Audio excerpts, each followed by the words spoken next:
This is every time that Gumball has made fun of celebrities, and today we're going over all of them, starting with the ones they roasted the hardest, and honestly, nobody gets referenced or cooked harder than Donald Trump. In the episode The Nuisance, we get to see the mayor of Elmore for the first time. Now, I think from one glance you can tell exactly who this is parodying, President Trump. Even though they never explicitly mention that this is Trump, it's pretty obvious to say the least. In his first appearance, he first tries kicking out the Watersons because of how annoying they are, but then decides that after they change, he's still gonna kick them out. So I think you can tell the creator's feelings towards him aren't particularly good. He also appears in The Assistant, and these feelings continue as in the episode, he's seen chomping down on hamburgers and partaking in probably the worst crime ever, being bald. But next, in the episode The Uncle, we have two celebrities who aren't real, but are extremely famous and have mega successful franchises, that being Mario and Sonic. In The Uncle, Gumball finds out that Ocho's uncle is Mario. Gumball is willing to put his life into extreme jeopardy in order to meet Mario, with Ocho literally giving him PTSD. But eventually, he gets the chance to meet him, and well, he's a Discord mod. His childhood is absolutely ruined, but more importantly, he's stuck as Ocho's friend, and Ocho could literally end him if he looks at him funny. But Gumball knows what he has to do, and sings an R&B song to tell Ocho he doesn't want to be his friend anymore. I can't say goodbye. Ocho takes it surprisingly well and leaves Gumball peacefully. Well, not before telling him about his other uncle, who is a blue hedgehog and can run fast. But I think Gumball has learned his lesson. The Vision is the next episode, and it references a crazy celebrity, if you can call him that. It follows the plan that Alan makes to achieve total domination in school. Gumball and Darwin find a detailed plan of how Alan plans to become school president, create happy camps, and achieve world domination. Gumball and Darwin then try to assassinate him in order to stop the biggest dictatorship before it happens. From the camps to the attempted world domination, top that with the moral dilemma of if you would kill this person as a child. This all gives off a very strong vibe of a failed Austrian painter with a bad taste in facial hair, if you know what I mean. But next, we have Christmas. In this episode, Richard hits a homeless man who happens to look like Santa. Nicole is not buying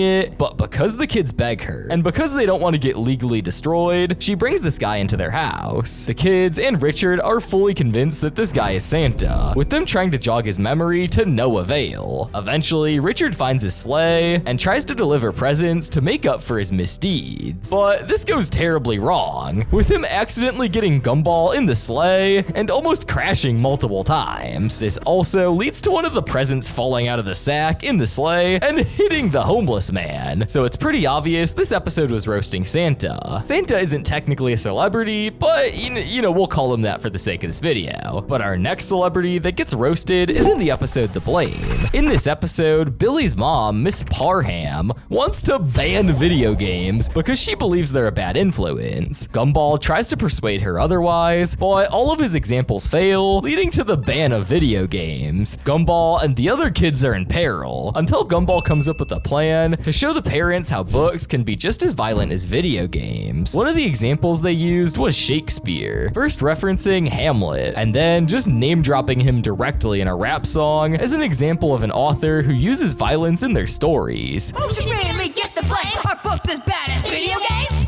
The Advice is the next episode we're gonna talk about, and this is the first time we see an animal celebrity. So in this episode, Mr. Small is feeling useless and miserable. So to cheer him up, Gumball and Darwin decide to take his life advice and try to make him feel like he has worth. His first piece of advice is to follow your dreams. Darwin takes this advice literally and tries recreating a dream he had with a naked leprechaun, talking in reverse, and him riding a goat with Abraham Lincoln's head. The goat constantly screams all the time, which is a parody of the viral video of the screaming goat, but if you don't count that as a celebrity, you still got Abe Lincoln in there. The Ollie has our next celebrity reference, and this one is pretty short. When Gumball tries to diss the two left feet, Darwin says that all feet were created equally, which is a reference to Martin Luther King and his I Have a Dream speech. Shout out to the Gumball wiki for this one, because I never would have caught it otherwise. The Genius is the next episode, and there's quite a few celebrities parodies in here that Gumball makes fun of. So here, Darwin gets taken away by the government for testing after he scored unfathomably high on an aptitude test. Gumball wants to go and be with him, so he also needs to score high on the test. Gumball tries studying, but his brain literally cannot take it and leaves his head. Gumball gives his brain a pep talk, which triggers a training montage with the song "You Gotta Think Big" in the background. I was a feeble-minded guy. Why?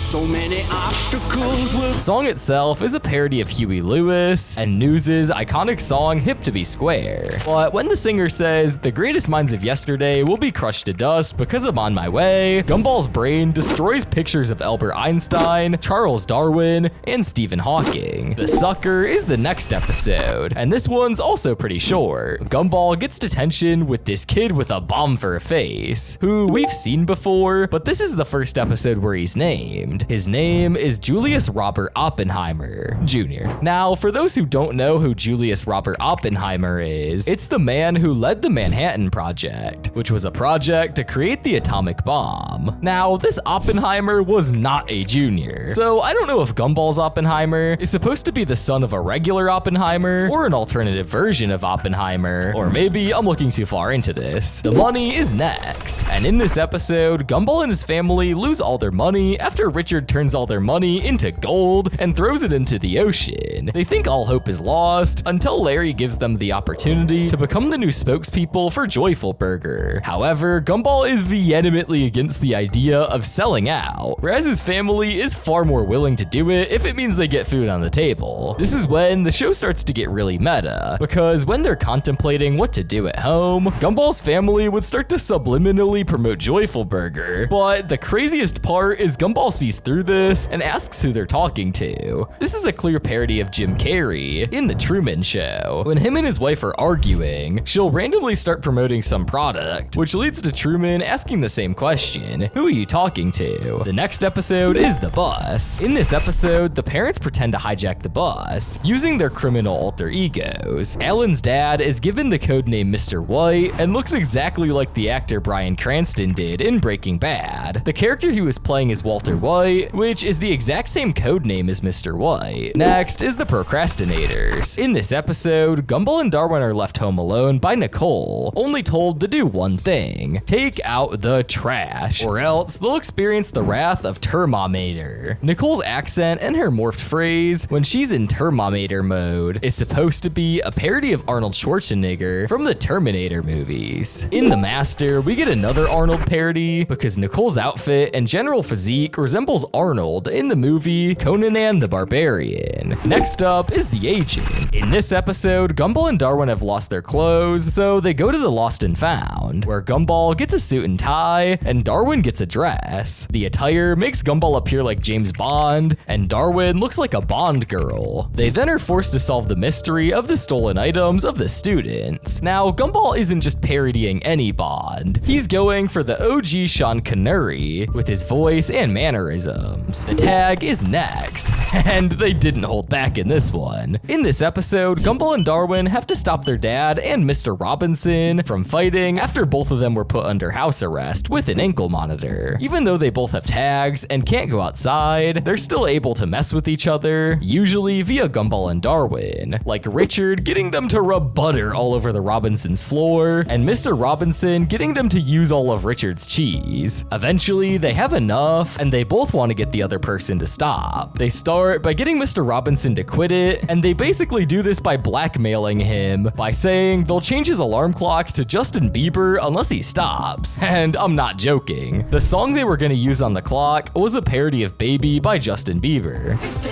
I said the word baby over 17 times! The next episode we're looking at is The Gourmet. In this episode, Gumball gets super jealous of Masami's gourmet mac and cheese and wants to live with her in order to get some of that. Gumball tries his best, but he's just inches away from that mac and cheese goodness until all hell breaks loose at the Yoshida household. Eventually, Nicole and Gumball are about to drive off, but then suddenly the Yoshida's cook comes out and asks whether he can stay also because he hates them, and he'll cook them all the mac and cheese they want. This cook bears an uncanny resemblance to a certain other British chef with a bad temper, who I can't quite put my finger on. The X is next, and I can't think of any more rhymes, so in this episode, Rob has moved on from being Gumball's nemesis after he saved him in the rerun. So as a result, he's moved on to hating Banana Joe. Gumball can't handle this breakup, so he tries his hardest to get Rob to hate him again, but his effects are not so fruitful. So instead, he tries to help Rob in taking down Banana Joe. However, he messes up Rob's plans so much that Rob now hates him. When Rob declares this, a custom version of I Will Always Love You by Whitney Houston plays in the background.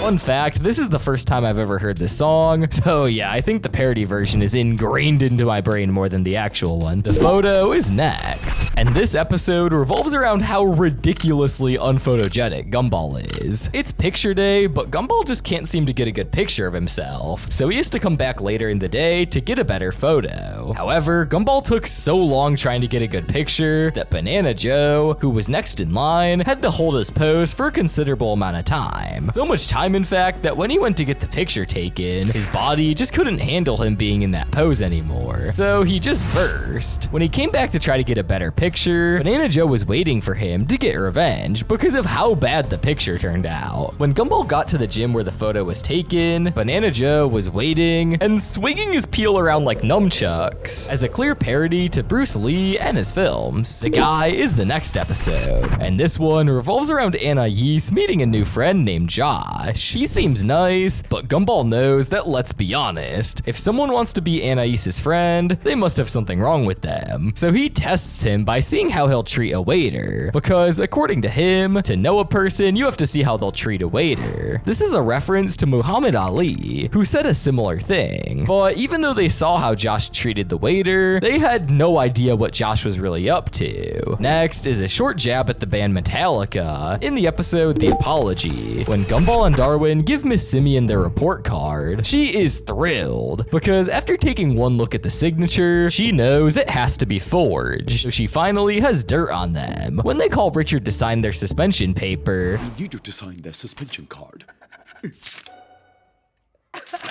they see that the signatures actually match, leading Miss Simeon to have a massive crash out. Richard's signature is a clear play on the Metallica logo, with the centering and the lightning things. It looks pretty much exactly the same. Next is the Flakers, and this is a really interesting one, because in this episode, Gumball and Darwin are having to relearn how to have each other's back with the help of Anais. They are eventually able to overcome their personal obstacles, but just as it seems that all is well, Richard, who is under an extreme amount of anesthesia, breaks out of the house and is a complete mess. So they're put under one final test. Can each of them rely on each other to help fix the mess before their mom comes back home? In order to stall Nicole, Darwin goes into the phone booth to report her car stolen. One of the posters on the phone is a band called Bissu, whose logo is a clear parody of the band Kiss. The interesting part about this is that the Bissu logo can be seen in multiple episodes aside from this one, meaning that there's like 50 Kiss references in the entire show. Crazy. The Hero is next, and similar to the Kiss and Metallica parodies, this episode also contains a parody of a famous band's logo, but in this case, it's Nirvana. In this episode, Richard feels like he's undermined by his kids, and while he reminisces over old photos, we can see that he's wearing a shirt that looks oddly familiar to the Nirvana logo. The Upgrade is up next, and we have a massive Apple parody in here, but the celebrity they make fun of is none other than another band, U2. In this episode, the new Bobber operating system is revealed, and the Apple comparisons are very apparent, from the store to the new model having a slower runtime, and the ineffective tech support. However, there is one more connection with Apple that is actually relevant to this video. See, Bobbert comes up with some new songs, and these songs sound very reminiscent of the album songs of In Inconvenience by U2. But surely that's just a coincidence, right? Why would they parody such an obscure album? Well, that's because in 2015, when the Songs of Inconvenience was announced, Tim Cook, CEO of Apple, revealed that almost every Apple device will have this album automatically downloaded on iTunes. This led to millions upon millions of people who never heard of U2 having a whole album on their phones, and it kind of hurt U2's reputation, which led to Gumball parodying them. The Crew is next, and in this episode, we get another reference to a famous music group. In the beginning, Gumball and Darwin are trying to figure out which group they can join. However, no groups fit their criteria. Well, except the senior citizens. They see the senior citizens and are immediately starstruck with them having a whole intro sequence in their mind. The intro sequence is accompanied by the song I'm Associated, which is a parody on the NWA song Straight Outta Compton. Next up is the DVD. In this episode, Gumball and Darwin are pressed by Larry to return the DVD of the movie Alligators on a Train. Gumball is about to do it until, let's just say, a series of unfortunate events occur. And now the DVD is destroyed. Gumball and Darwin try many different things to fix the situation, like trying to get Jobs to pay for the disc and using a cardboard cutout in place of the disc, but their attempts fail miserably. Gumball then suggests they burn a pirated copy of the movie onto a new disc, but Darwin has an even better idea: to recreate the movie in their backyard in 15 minutes before their mom finds out. Larry takes a look at the movie, and boy, is it something. To be honest, I would have fallen for it. Just look how good the quality is, come on. You might be wondering, what celebrity are they making fun of here? Well, it's none other than Samuel L. Jackson. You see, the movie was called Alligators on a Train, which is a direct reference to the movie Snakes on a Plane, with Samuel L. Jackson as the lead. And when you look at the replica movie, Darwin actually plays Samuel Jackson's line, even spoofing his iconic, I had it with these mother snakes on this mother plane. Thank goodness we got all the alligators off this train. The next celebrity is roasted in the episode The Cage. And in this episode, Mr. Cornell must fight in an MMA match in order to protect his school. His opponent is a massive Russian man with a hand for a face who can sink an entire ship with his bare hands. This character is a direct parody of the action star Dolph Lundgren, whose most famous role is the fierce Russian boxer Ivan Drago from Rocky IV. Next, we have the burger. So Gumball and Darwin want to eat healthy, but the corporation Joyful Burger keeps stopping them. Eventually, they rise to the top and find the true evil villain is the CEO of Joyful Burger, who is just a sentient burger. They feel powerless until Larry suggests the bright idea of eating him. And well, they do that to say the least. It's obvious Joyful Burger is a stab at McDonald's, and the CEO of McDonald's is Chris Krenzemski, so this is who they're making fun of. Next is the Wicked, and in this episode, we get to see the evilness of Mrs. Robinson. She causes pain and misery to almost everyone around her, but Darwin won't stand for it, and he knows there's some good in her. So they go snooping around in the Robinsons' attic to find the origin of Mrs. Robinson's evil, but everything they find has her evil connections and connotations, even her baby photos. Just then, Mr. Robinson appears from the shadows and explains there's no reason to why Margaret acts the way she does, and he says the line, Sometimes man just wants to watch the world burn. This is a parody of the actor Michael Caine's speech in The Dark Knight when he's talking about the Joker. The Watch is up next, and in the beginning of the episode, Richard tells Gumball this long story about the history of the family's priceless watch, which he then gives to Gumball. This is a parody of Christopher Walken's iconic speech in the movie Pulp Fiction, where he does a very similar thing. Next up, we have The Law, and in this episode, we have another reference to a popular band and their music. In this case, it's The Sound of the Police by KRS-One. In this episode, Donut Cop tries showing Gumball and Darwin that being a cop is cool, which initially they don't buy, but after Donut Cop abuses his powers, he's able to get them on board. They then sing a song, which is a clear parody of The Sound of the Police. They even got sirens and everything. That's the sound of law enforcement! That's the sound of law enforcement! The safety is next. And in this episode, Darwin gets absolutely traumatized about the dangers of the world. And he gets obsessed with everyone trying to be safe and live without causing any harm, even if it's against others' will. This was all brought about by Darwin's trauma about a safety video he watched at school with Timmy the bear. The narrator would berate Timmy every time he tried to do something, even if it was a good deed. This is 100% a parody of the famous Smokey the Bear cartoons, who is basically a cartoon bear who gives fire safety PSAs. Next is the ghost, and this is the first episode where they make fun of a group of people, specifically the band The Prodigy. You see, this episode revolves around Carrie not being able to eat anything, so Gumball generously offers his body to possess in order to eat. Carrie happily accepts, but instead of eating like maybe a burger or a salad, she goes full on crazy, eating literally anything in her sight, even the cop. Gumball doesn't like this and tries to get her to stop by using excuses, but she isn't buying it and possesses Gumball over and over again, going on multiple binging sessions, causing Gumball to get really fat. Eventually, Gumball just straight up tells her no, and this goes about as well as you'd expect, with her forcibly going into his body and fighting for control. This fight breaks up when Gumball shows her how insane she's gone. I mean, she's even making him eat garbage. Now, where does the Prodigy come into all of this? In all of the scenes of Carrie going on the bender in Gumball's body, they use a first-person perspective of the camera being really grimy and aggressively moving. This, combined with the crazy song playing in the background, is a parody of the Prodigy's infamous music video for the song Smack My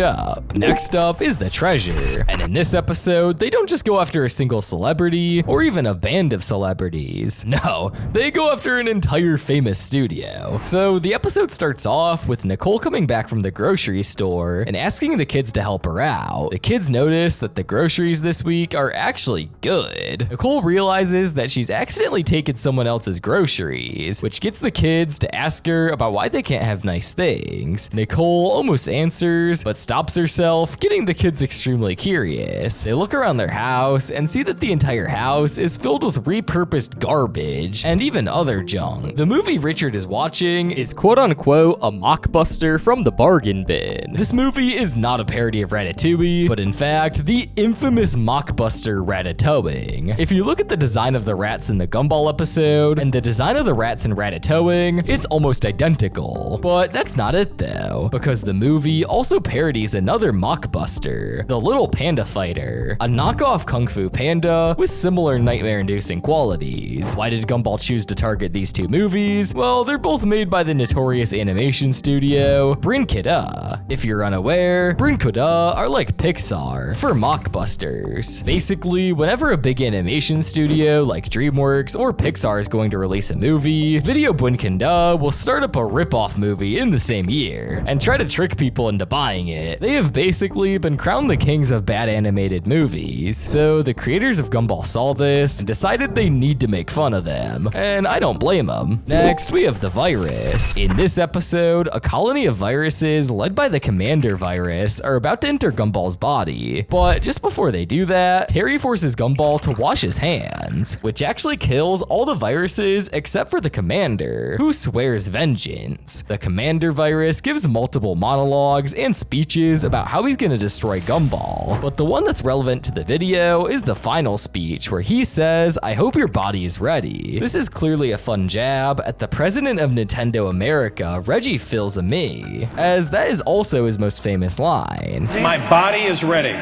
Next is the spin-offs. In this episode, we get to see Rob's attempts at making other shows that take the spotlight away from Gumball, one of them being Tobias and William. This show's intro sequence parodies Jerry Seinfeld's show Seinfeld. The news is up next, and here they don't make fun of just one celebrity, but a whole show. In this episode, we see the Channel 6 news in Elmore with all the gossip, but the concept is parodying and borrowing from the show The Today Show, a British show making satire of local news broadcasts. The next celebrity we're going to talk about specifically is an internet meme celebrity, and we see this in the episode The Club. In this episode, Gumball cannot fit into a club, eventually leading to him getting recruited by the Rejects Club. But even he won't swoop his load to go to the literal club for rejects. However, this act offends the club members, who create a compromising video video of Gumball and threaten to open it, but the Watterson family won't let that happen. So they all try to break into the Rejects Club headquarters, which is just the school library. Then they come across one of the Egg brothers, who's using a broom like it's a sword. The fact that they got a nerd to haphazardly swing around what he thinks is a lightsaber is a clear reference to the Star Wars kid, an absolute meme icon who got famous for a video where he plays around with a lightsaber. But now we have another internet celebrity in the episode The Secret. In this episode, Gumball and Darwin are trapped in a bathroom and can't get out. They believe they're gonna die, so Gumball thinks it's the best time to reveal a secret that he's been keeping away from Darwin. Darwin also wants to share a secret, but right when he's about to, Rocky frees them from the bathroom. Gumball, obviously like any of us would, keeps asking about this secret, but Darwin won't budge. Gumball goes as far as to torture Darwin in order to get the secret, but he still won't say anything. Gumball then traps them both in the same room to get Darwin to reveal the secret, and he finally does, but the secret was a massive letdown. Or was it? Because at the end, when they got out of the bathroom, both Anais and Darwin talk about the situation where they reveal the real secret was that Gumball had accidentally uploaded a video of him failing to dance and destroying his room. This video is a parody of the real viral video called Webcam Failure Dance, where the girl tries to dance and, well, fails miserably. The Goons is up next, and in this episode, Gumball and Darwin are trying to teach Anais how to be smart. Only problem being, Anais is a literal genius and cannot seem to understand the dumbness, but Gumball and Darwin don't give up anyway, trying every which way to get her to learn the ways of dumbness. Anais then figures out there's no logic to being dumb, as being dumb is doing the most illogical thing in any given situation. So now she finally knows how to act dumb. The next morning, Anais and Richard are toe wrestling, and according to the Gumball wiki, which is where I get most of the information for these videos, toe wrestling is a real sport. Now, they aren't just doing regular toe wrestling, but instead have drawn faces on their toes, pretending they're actual wrestlers, like Hulk Hogan and Randy Savage, who have both unfortunately passed away. The Pedals is up next, and in this episode, Leslie loses her beauty, so Gumball and Darwin need to help him get it back. They first try aloe vera, which just mangles his face, and then they try putting him in the sun, which just burns him, and then the only other option is to chop off the flower and wait till it grows back. Leslie understandably does not want to do this with his head, because Gumball and Darwin look so creepy with the shears. Eventually, he realizes that they're right and let them cut off his head, only to reveal it will take a month to grow back. The creepy faces that Gumball and Darwin make are a spoof on the famous gardener Alan Tishmarsh, who ran a gardening show called The Alan Tishmarsh Show. Up next is The Gift. In this episode, it's Masami's birthday, but everyone's worried about what to get her because she already has everything. After someone asks her what she wants, she says she wants a McGraves, which causes everyone to rush to Elmore Mall to get one. Eventually, Gumball makes it to the mall and asks for a McGraves. Harry reveals that McGraves is an artist, and one of his paintings cost an arm and a leg, so he can't buy it. McGraves is actually one of the showrunners for Gumball. The refund is up next, and in this episode, they make fun of an iconic animator and the creator of Gumball, Ben Boclet. So in this episode, Gumball and Darwin want a refund for a game that they bought because it's incompatible with their console. However, they don't meet the store's refund policy because there is none, and so Larry won't give them their money back. They then resort to trying multiple other schemes to get their money, but none of them work. As their last resort, they ask Richard to come ask instead. He happily obliges, but before he can go, he must suit up. So he grows out his mustache, puts on a badass jacket, and gets a tattoo. He then goes to Larry, who's absolutely terrified of Giga Chad Richard. This whole episode is actually a spoof on a childhood story of Ben Boclet, where he was denied a refund for a video game. So he asked his dad to intimidate the manager. Ben's dad grew out his stubble, just like how Richard did in the episode. The skull is the next episode, and this one has a bit of mystery tied to it. In the beginning of this episode, Clayton is teaching Gumball and Darwin how to effectively soap dodge, and his strategy is to wet his hair in the sink. However, this causes the sink to break and spray out water, destroying the entire locker room. They're interrogated by Principal Brown, who asks them about the destroyed locker room, and Clayton and gives this description of a massive monster with a skull face. Principal Brown tries to make a sketch of this person, but only manages to make a sailboat. When I was younger, I had no idea what this sailboat meant, as there still isn't a concrete answer. But the most widely accepted theory is that this is supposed to be poking fun at John F. Kennedy, who would apparently draw sailboats during meetings. The fraud is up next, and this is another more serious one because it has to do with Tiananmen Square. Basically, in this episode, Gumball and Darwin find out that Principal Brown isn't actually a qualified principal, and instead, he's just a fraud. He tries to do many things to get Gumball and Darwin to not say anything, despite the fact they reassured him that they aren't gonna say anything. But this isn't enough, and eventually he finds out the only way to end this is to blow up the frickin' school. Mr. Small catches a wave of this and tries to stop him by standing in front of Principal Brown, holding plastic bags before getting trampled. This is a reference to Bagman in Tiananmen Square. See, in 1989, a bunch of students were protesting in Tiananmen Square. One passerby, who came back from his shopping, saw that the tank in front of him needed to move, but the shopper wouldn't move. Although the tank's operators were allowed to exert violence, but it would have been way too inhumane to run over a random dude with a tank, so they backed off. This shopper has gotten a lot of traction and fame, with people still not knowing his name and simply referring to him as Tank Man. Mr. Small is trying to be like Tank Man, but instead he actually does get ran over. To end off, I thought it would be poetic for a video that talks about the creators making fun of other celebrities to end with the creators making fun of themselves. This episode is the plan. Here, Gumball and Darwin find a letter in the mail addressed to Nicole, saying that her beauty and happiness means the most to them, and the letter is signed by Daniel Leonard. The gang think this Daniel Leonard guy is trying to steal Nicole from Richard, so the kids try to hatch a plan to stop Daniel Leonard. In all of their imagination, Daniel Leonard is this evil slime dog monster with a British accent. Eventually, they find a plan that will work, but then see him on a billboard and advertising Daniel Leonard face cream. They then realize Daniel Leonard is a cosmetics company, but that's not it, because did you know that Daniel Leonard was the executive producer of The Amazing World of Gumball? Can't believe they did my guy dirty like that. And if you can't believe it either, you better subscribe.